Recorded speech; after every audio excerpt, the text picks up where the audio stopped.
Head down. Get out of it! No! Oh, God. That's it!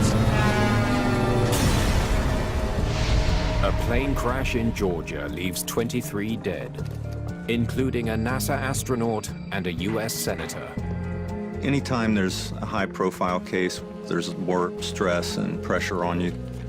In search of the cause, we've got to see what happens in the air. Investigator Tom Houter gambles on a risky hunch. When I first proposed doing the flight test, it was not well received. He puts his reputation and the life of a skilled test pilot on the line. EMB-120, do you copy? Copy. This was, in my opinion, a very dangerous maneuver. What if this airplane crashes? What if we lose the airplane? The risks, of course, is part of the game.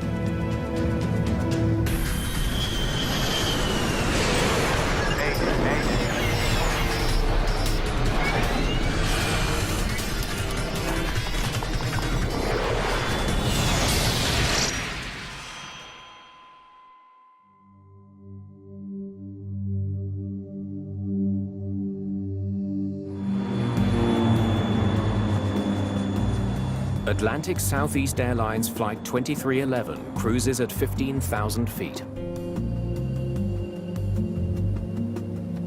It's the Braves' year. I feel it. Sorry, I don't want to get my hopes up. Last year still hurts.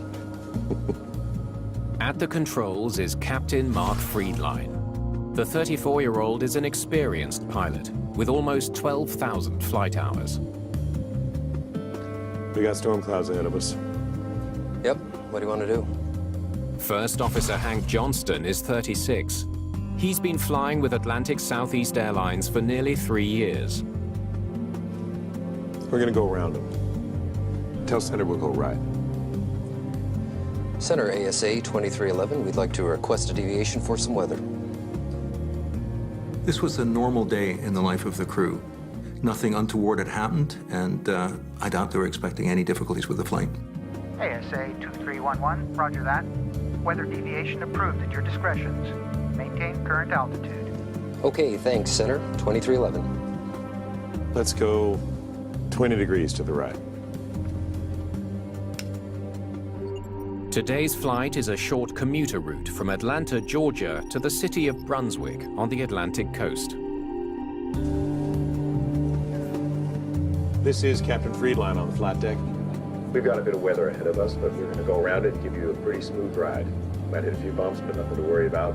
We do ask you to return to your seats, and please make sure your safety belts are fastened.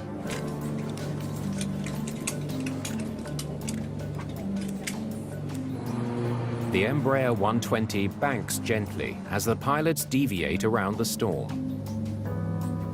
The Embraer EMB-120 is designed for commuter-type operations. It takes approximately 30 people on short-haul flights between city centers. The commuter airplane is powered by 2 turboprop engines. Turboprops differ from jet engines because instead of using the exhaust to power the aircraft, they use a propeller, which is more fuel efficient and is more suited for these smaller aircraft.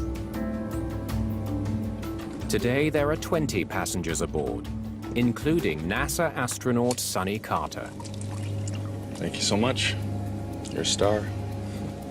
As part of the Space Shuttle Discovery's crew, Sonny Carter orbited the Earth for 120 hours, circling the planet 79 times. Frederick Gregory served with Carter on that mission. Sonny was not only an astronaut, he was a Renaissance man. He was an engineer, he was a medical doctor, he was a Navy pilot. At a very young age, he had accomplished things that even one of which would have been an outstanding achievement for just any other person. Also on the flight is another high-profile figure, former Senator John Tower. Tower served 4 terms in the U.S. Senate. A leading Republican, he was an advisor to Presidents Ronald Reagan and George H.W. Bush. And we're still running 20 minutes late. Yep. Well, couldn't be helped. Before takeoff, Flight 2311 was delayed due to a mechanical problem. the crew was forced to switch planes. There was a last-minute change in the aircraft, which, while uncommon, is not extraordinary, and it would not have thrown the crew.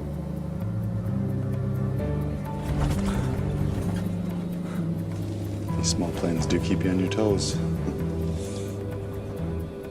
The new plane is running smoothly as it leaves the storm clouds behind and nears its destination.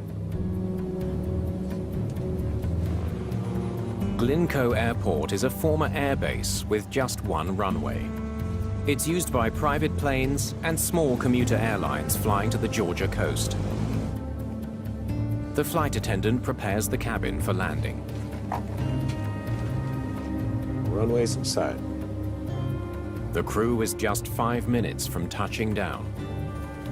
ASA 2311, cleared direct to Jeff 1. Glynco, report the airport in sight. Expect a visual. We do have it in sight, 2311. Slowing for approach speed. The aircraft was normal. There was nothing unexpected. Gear down. Gear down. 3 green. Then the captain notices an unusual sound. It's weird. Number 1 seems to be spinning faster. The left is pulling a bit more. Bringing power down to the left. Captain Friedline tries to compensate for the plane's unexplained pull to the left. Flight 2311 is less than 1,000 feet from the ground, and the plane is getting more and more difficult to control. What's going on? See anything? There's nothing. The crew were apparently caught completely by surprise by something. What's going on with this thing? I can't hold it. Get out of it! Come on! The plane is rolling to the left, and the crew doesn't know why. The crew would have instinctively applied opposite aileron, moving the stick to the right, to try and prevent the aircraft from rolling as it was. Come on, guys. Get us out of this. Come on! God, I can't. I think they would have been preoccupied with trying to stop the roll, maybe to the extent of not knowing just how much peril they were in. Do what I do. Grab your ankles, head down, okay? Captain Friedline fights desperately to save his plane. Oh, no! No! That's it. Oh, God. It's no use.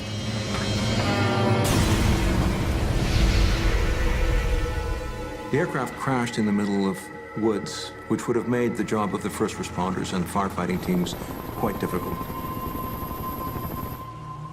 Rescuers make their way through the dense brush.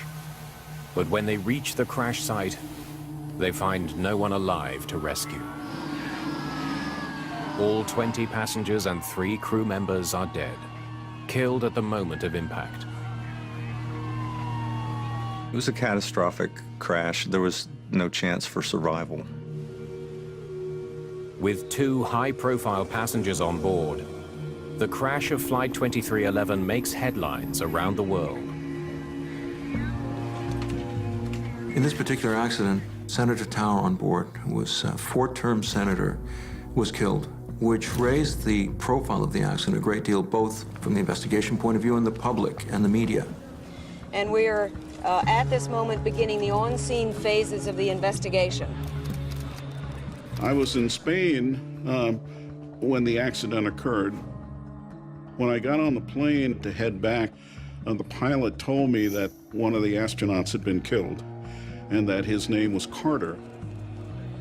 I was in shock because Sonny and I had had an amazing relationship for years.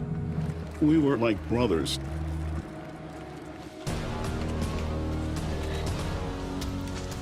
Wreckage is still smoldering when Jim Ritter arrives at the crash site. Though an experienced investigator with the National Transportation Safety Board, Ritter is struck by what he sees. My God. There was a lot of fire damage in the wreckage, and the airplane was basically totally destroyed. Ritter realizes he's facing one of the biggest challenges of his career.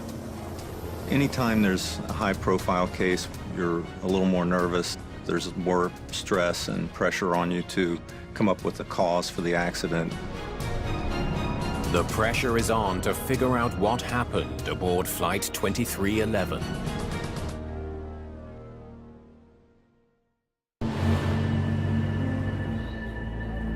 In Glynn County, Georgia, investigators search for answers at the crash site of Flight 2311. Several people at a nearby trailer park saw the plane go down.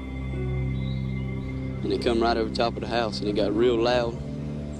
It was coming right over these trees here, and then it got extra loud.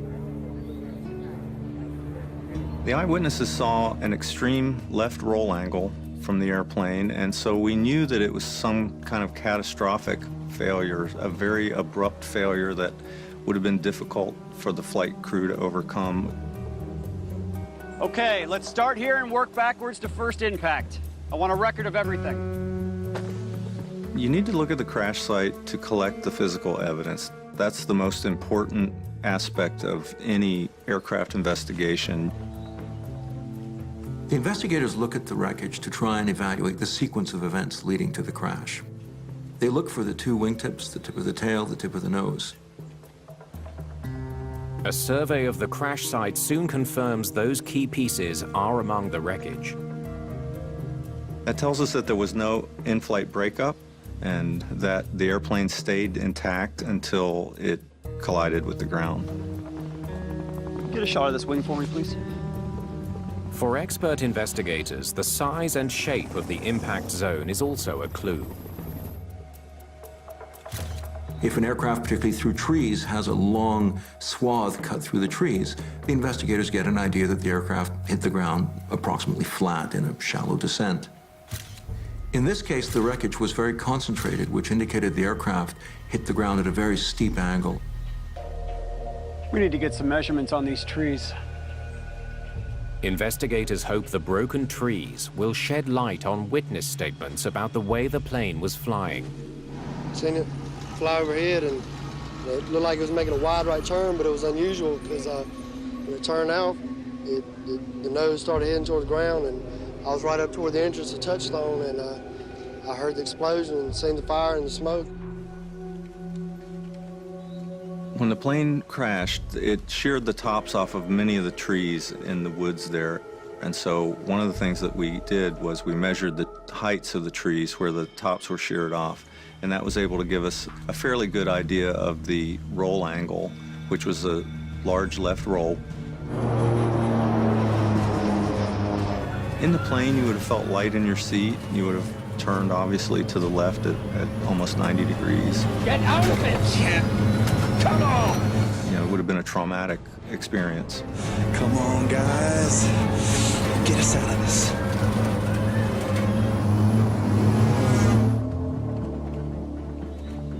What could make it roll so far over? When the airplane rolled to the left, it could really only be due to two things. Perhaps the pilot wanted to roll to the left, or there was a malfunction that the pilots couldn't counteract. What do you got for me? Ritter examines airport flight records. He's looking for anything that might have triggered the deadly roll. Clear skies on approach, almost zero traffic. There were no other airplanes in the area to avoid. It was a nice clear day, so we didn't really have an explanation for why the airplane rolled so violently to the left. Ritter won't be getting an explanation from any onboard flight recorders. At the time of the crash, commuter planes aren't required to carry them. Investigators will have to solve the mystery of Flight 2311 without one of their most useful tools. Not having those made the physical evidence all the more important. What do you got for me? This is the third one. The engines have been badly damaged in the crash. The propeller blades have been torn off. Did Flight 2311 suffer some kind of engine failure? It's too soon to say. One thing Ritter does know is that the pressure he's feeling from the media is not about to let up. The deaths of Senator Tower and astronaut Sonny Carter are sure to keep the investigation in the spotlight. Ritter is determined not to let the pressure get to him. Sometimes we feel pressure to do an investigation quickly, but for the most part, it's more important to get it right. And so I would rather take the time and have a good analysis of the evidence before they come out with a probable cause. We won't find our answers here.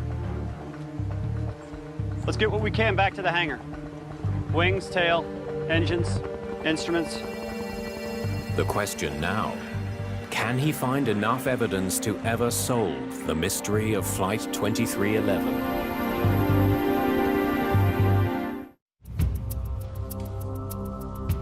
Investigators begin the painstaking task of sorting through the wreckage of Flight 2311. They're searching for any evidence that might hint at why the Embraer 120 rolled sharply to the left and crashed, killing everyone on board. All right, guys, let's start with the ailerons. They wonder if one of the plane's flight control surfaces was malfunctioning. Control surfaces are the movable flaps typically at the back of the wings, the tail, and the fin, which allow the pilot to roll the aircraft, to pitch the aircraft, and to yaw the aircraft. The three motions an aircraft can do. They need to examine... Hinges all intact, all the actuators are in their proper position. Were the control surfaces themselves in a reasonable position at the time of impact? Ailerons look good. When we examined the control surfaces, we didn't find anything unusual at all. Everything checked out normally. So if the control systems were all working, why would a plane do this? Left bank, almost 90 degrees, then almost straight down.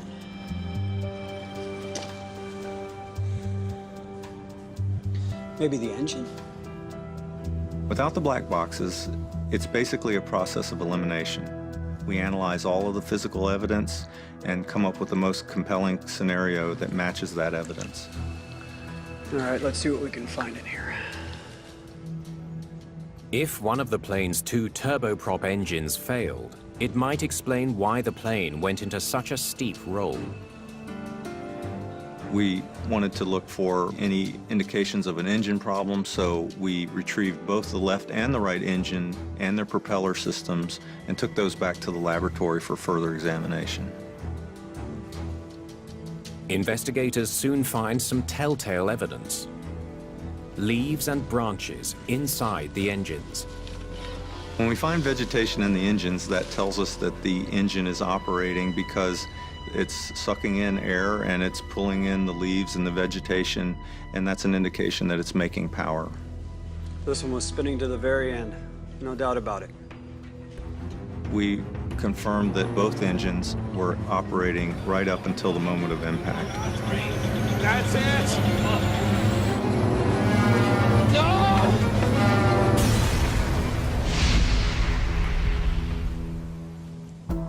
With engine failure ruled out, Ritter turns his attention to the other main part of the plane's propulsion system. Let's take a look at these propellers. Thank you. Tom Houter is an NTSB investigator.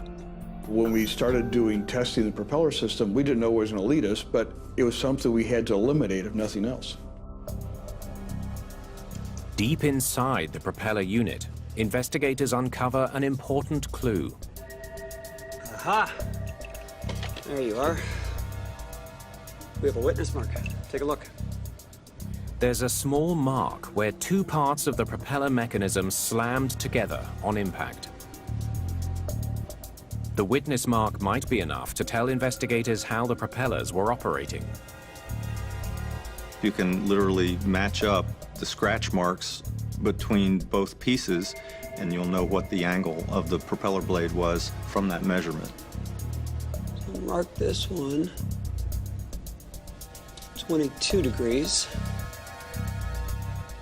The Embraer 120 has what's called a constant speed propeller. The blades spin at a steady rate in flight. When the pilots need more power, the blades twist, changing their angle to take a bigger bite out of the air and provide more thrust. Slow in for approach speed. And in flight, it acts like the automatic transmission in a car. It's as if it's changing gears to match the engine load, the speed, whether the plane is climbing or descending, and it does so constantly and automatically without intervention by the crew. There are witness marks inside both propellers. Now, this one looks like 3 degrees. The marks tell Ritter the exact angle of the blades when the plane slammed into the ground. We immediately noticed a difference between some of the blade angle measurements for the left engine versus the right engine. These guys had a big problem with their left propeller. The blades were almost flat. The left side propeller blades are at a dangerously low angle, one that is never used during flight. At 3 degrees, the blades are so flat, they would act like a wall, blocking the flow of air the plane needs to maintain lift. At certain speeds and certain regimes of flight, if the propeller goes flat enough, you can have a situation where you can't control the airplane.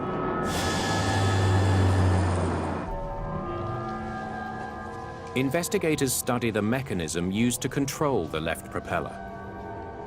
You look at this. They make a disturbing discovery. It's completely worn down. The teeth on a key piece of the gear mechanism, known as the quill, are almost entirely worn away. Investigators may finally have the lead they've been looking for. This is what it's supposed to look like. With its teeth worn away, the quill can't lock onto the gear system that controls the angle of the propeller blades. The discovery might explain why the propeller blades slipped to such a dangerously low angle. Once we noticed that the quill teeth were severely worn, we started theorizing what would happen in that type of situation. And it was pretty clear that control of the propeller blade angles could be lost. And that really was a eureka moment for us, because now we had a serious malfunction that we could examine. This could definitely be it. Ritter digs into manufacturing reports, trying to find out how such a vital part could have failed. But what he finds only adds to the mystery. The quill teeth are made of an extremely durable, case-hardened metal. They were definitely made to last. It's hard to imagine what could have caused such rugged teeth to wear down so badly. Something didn't work as planned. Let's find out everything we can about every one of these pieces. Ritter is certain he's found the critical clue. Worn-down teeth on the quill that could have allowed the propeller blades to slip to a dangerous angle.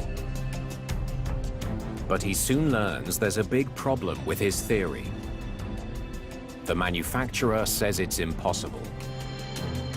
Engineers at Hamilton Standard included a fail-safe feature when they designed the propeller. It should be impossible for the blades to go flat during flight. Manufacturers have to demonstrate through a number of means that their systems are fail-safe. All the tests and research that have been done before this said even if you have a disconnect, that will not result in an accident. If there's ever a problem with the mechanism controlling the angle, the blades are designed to move on their own to what's called the feathered position.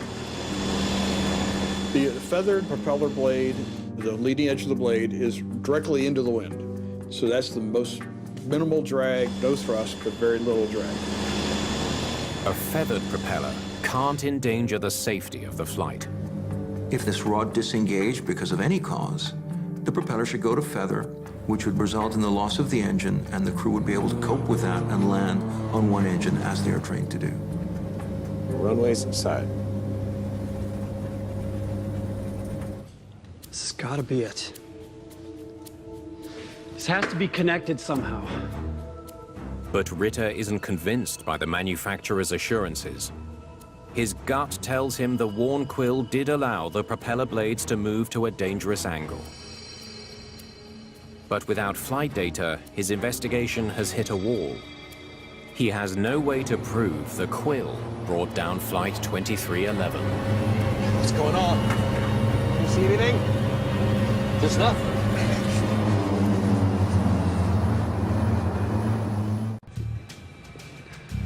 Tom, welcome to the team. No problem, Jim. Glad to help. With the investigation stalled, Tom Houter joins Jim Ritter to hunt for answers in the crash of Atlantic Southeast Flight 2311. I was a little nervous about this one in that when I first jumped into it, I didn't really know what was going on, other than it was basically at a standstill and they were looking for me to get it moving. What do we have? I think everything we need to know is right here on this table. You have a part of the propeller control assembly and the teeth on the gear are essentially gone. That's very unusual. Could that have been a part of the accident? We didn't know. Houter and Ritter study the design of the propeller mechanism. Tom, look at this.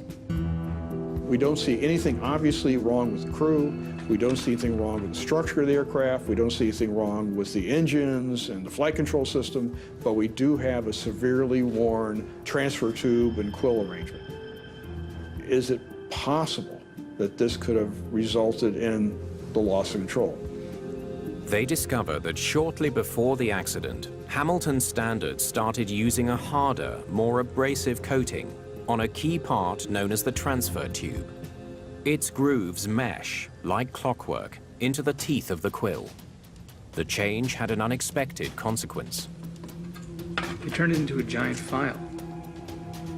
So the splines on the transfer tube were much harder and rougher than the quill teeth, and it was almost like sandpaper, so the tube was actually wearing down the teeth on the quill. The discovery explains the worn teeth on the quill, but it still doesn't explain the crash. The design of the propeller should ensure it snaps to a safe position, even with the worn part. The propeller manufacturer believed that they had a fail-safe condition so that even if they had this problem, the propeller blades would be slowly driven to the feather position. In spite of what all their data says, the investigators want to see for themselves. They set up a test at the manufacturer's facility. We had an engine and a propeller combination mounted in a test cell. In order to determine that something is fail-safe, the engineers use a combination of mathematical analysis, very structured analysis, testing in a laboratory, as you can imagine, and by these methods, Hamilton Standard convinced themselves that this propeller would fail in a safe direction, i.e. towards feather.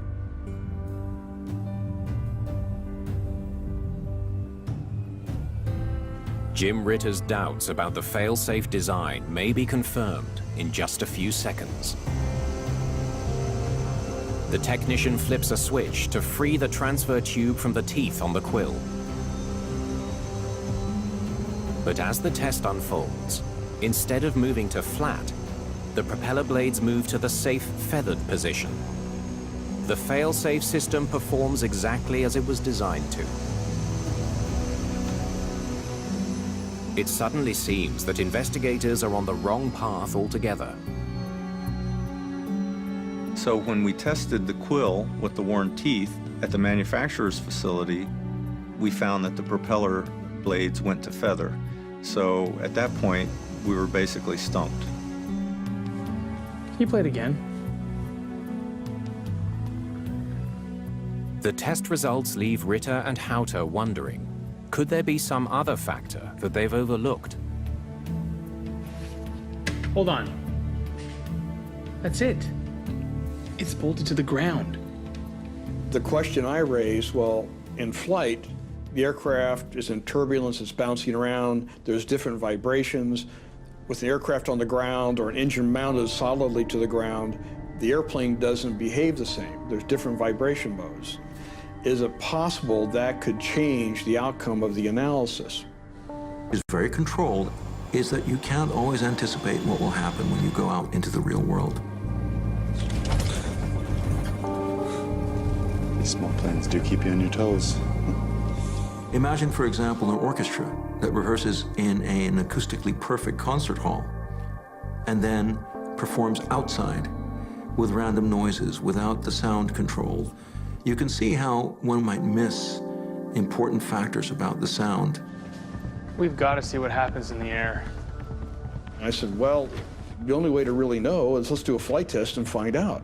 Let's do something to absolutely determine this is the case, because we are at a point in the investigation, we need to start eliminating things.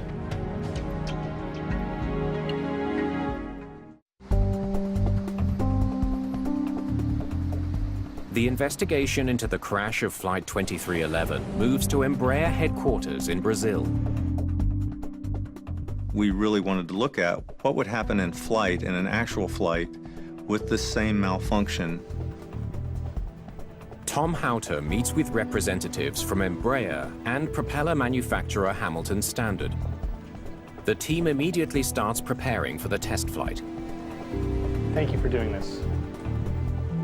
When I first proposed doing the flight test, it was not well received by almost everybody. People saw no need. Why are we spending the time, the money? Why are we doing this? Do you mind if I use that table? Okay. But I pushed hard. I thought, well, we need to really prove this. Embraer's chief test pilot, Gilberto Schettini, has agreed to put the investigators' theory to the test. The risks, of course, is part of the game. So you always have to reduce the risk as much as possible, but you cannot avoid it. So you just accept it. The mindset of a test pilot is one, not perhaps of heroic bravery, but certainly one wants to be unflappable in the face of danger and unusual situations, because you're not very productive if you're terrified by the goings-on in the cockpit. Schettini will fly an Embraer 120 that has been modified to recreate the failure on Flight 2311. So we've modified the quill. The teeth have been worn down, just like Flight 2311. A worn quill will be placed inside the propeller unit.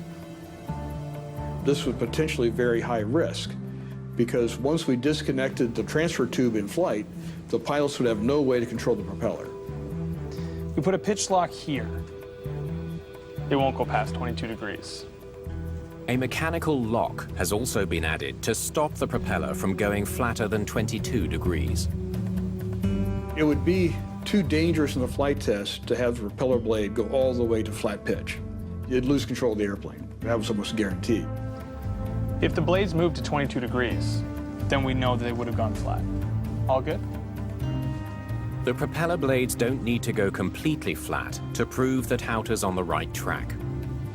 It was a high-risk test. We had to take extra precautions in order not to repeat the accident.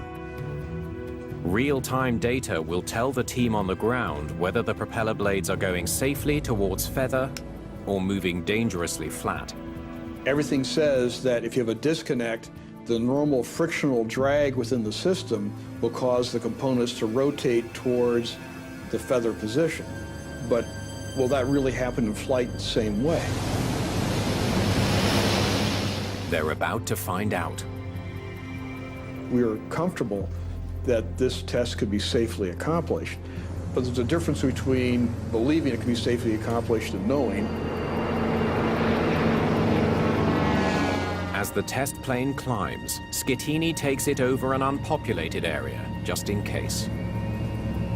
There was a potential for a severe controllability problem such that the pilots might have to abandon the aircraft and parachute to the ground.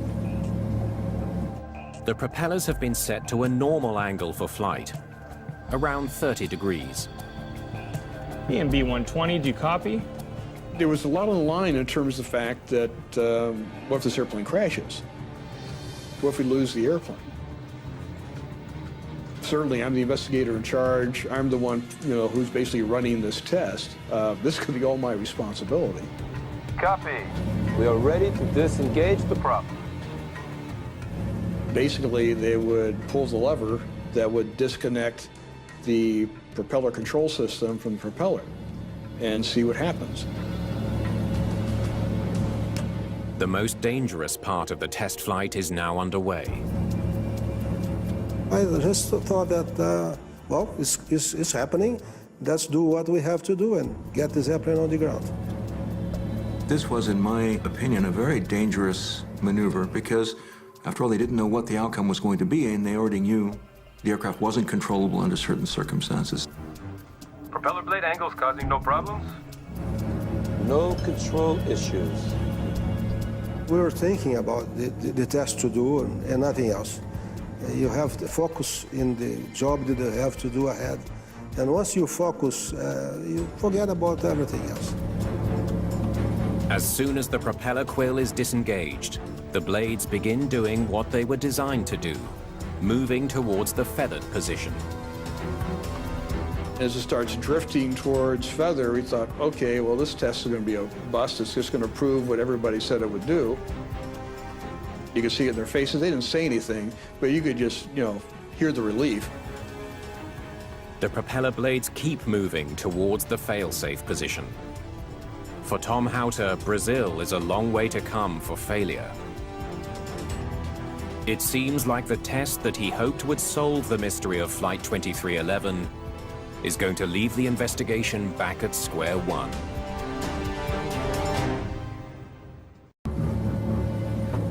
With the cause of the Atlantic Southeast crash still unknown, and the entire investigation on the line, the Brazilian test flight takes a dramatic turn. We saw that the RPM was increasing slowly, but it was increasing. So we knew that the propeller was going in the wrong direction. As the flight continues, the blades begin drifting in the opposite direction towards the dangerous flat position. Aha. Here we go. The aerodynamics, the vibration, the actual in-flight loads on the propeller are something that you just can't predict in a test. It's something that actually had to be flown. Schettini remains smooth and precise on the controls. Reducing speed. Easy does it. We started feeling a rolling moment to the left and a yaw moment to the left. The blades go as flat as this test will allow, 22 degrees. For Houter, it's a victory. The risky test flight has paid off. Their theory about the crash is back on solid ground. The Hamilton Standard and the FAA people just went white. I mean, they were just shocked. You could tell that everything they believed had just been thrown out the window. That's as flat as they're gonna get. Do you have what you need? Affirmative. We have everything we need. Okay. Going back.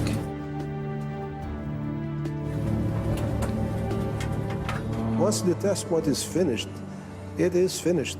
Don't stay around looking for trouble. Go back home. Good work. Thanks, man. Seeing the data right then, it took a load off, said, okay, wow. I mean, we now know what happened. It was obvious. Looks like you have some work to do.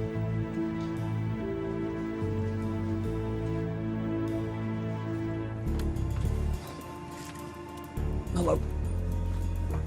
The team has just one more question to answer before they can explain the crash. What happens when blades go completely flat?